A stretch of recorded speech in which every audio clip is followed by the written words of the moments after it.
ಸಂತ್ರಸ್ತೆ ಅಂತ ಏನು ಕರ್ಸ್ಕೊಂಡಿದ್ದಾರೆ ಮಿಂಚು ಅವರು, ಮತ್ತೊಂದು ಆಡಿಯೋನ ರಿಲೀಸ್ ಮಾಡಿದ್ದಾರೆ ತಮ್ಮ ಇನ್ಸ್ಟಾಗ್ರಾಮ್ ಖಾತೆಯಲ್ಲಿ. ಆ ಆಡಿಯೋದಲ್ಲಿ ಈ ಹಿಂದೆ ಏನು ಶಿವಣ್ಣ, ದರ್ಶನ್ ಹಾಗೂ ಧ್ರುವ ಸರ್ಜಾ ಬಗ್ಗೆ ಬೈದಾಡಿದ್ರು ಅದರ ಮುಂದುವರೆದ ಭಾಗವನ್ನ ಈಗ ಮಿಂಚು ಅವರು ಬಿಟ್ಟಿದ್ದಾರೆ. ಸೊ ಸಂಪೂರ್ಣ ವಿಡಿಯೋನ ಕೇಳ್ಕೊಂಡು ಹೋದ್ರೆ ಇವನು ಎಂತ ದೊಡ್ಡ ಕುಡುಕ, ಅದ್ರ ಜೊತೆಗೆ ಎಷ್ಟು ಕೆಟ್ಟದಾಗಿ ಮಾತಾಡ್ತಾನೆ ಅನ್ನೋದು ಕೂಡ ಅದ್ಭುತವಾಗಿ ಗೊತ್ತಾಗ್ತಿದೆ.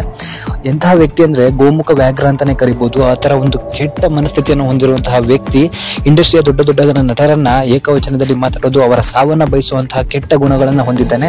ಸೊ ಮುಂದೆ ಬರುವಂತಹ ಆಡಿಯೋನ ಕೇಳಿ ಸಂಪೂರ್ಣವಾಗಿ ಕೆಲವು ಕೆಟ್ಟು ಪದಗಳನ್ನ ಬಳಸಿದ್ದಾನೆ. ಅವುಗಳನ್ನ ಬೀಪ್ ಸೌಂಡ್ಗಳನ್ನ ಕೊಟ್ಟು ನಾವು ರಿಮೂವ್ ಅನ್ನ ಮಾಡಿದ್ದೀವಿ.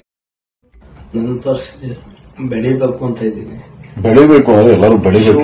ಯಾಕೆ ಶಿವರಾಜ್ ಕುಮಾರ್ ಇವರೆಲ್ಲ ಸಾಯ ವರ್ಷದೊಳಗೆ ನಾನು ನಿಂತ್ಕೋಬೇಕು ಅಂತ ಹೋರಾಡ್ತೀನಿ. ಈ ತರ ಸಾಧನೆ ಮಾಡೋರಿಗೆ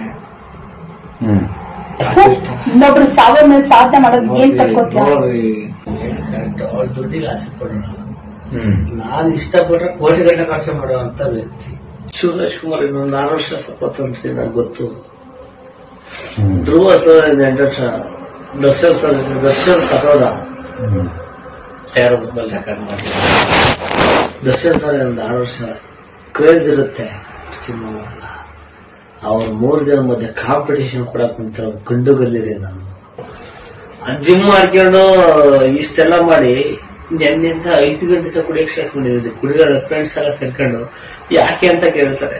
ಇಲ್ಲ ಒಂದು ಹುಡುಗಿ ನೇಹ ಮಾಡ್ಬಿಟ್ಟೆ ಕೊಡ್ತೇನೆ, ಮರ್ತು ಬಿಡ್ಬೇಕು, ನನಗೆ ಆಗ್ತಿಲ್ಲ, ನನಗೆ ಇನ್ನೂ 2-3 ಸಿನಿಮಾ ಹೀರೋ ಆಗ್ಬೇಕು. 3 ಸಿನಿಮಾ ಅಲ್ಲ 50 ಸಿನಿಮಾ ಹೀರೋ ಆಗ್ಬೇಕು ಅನ್ನೋ ಕನ್ಸಿದೆ.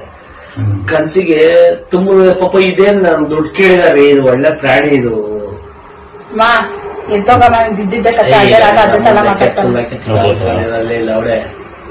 ಈಗ ಅವೆಲ್ಲ ನನಗೆ ಒಂದೇಳ, ನನಗೆ ಈ ಕೆಟ್ಟ ಮಾತುಗಳು ಪಥಪಾಠಗಳು ಕೇಳಂಗೂ ಆಗಲ್ಲ.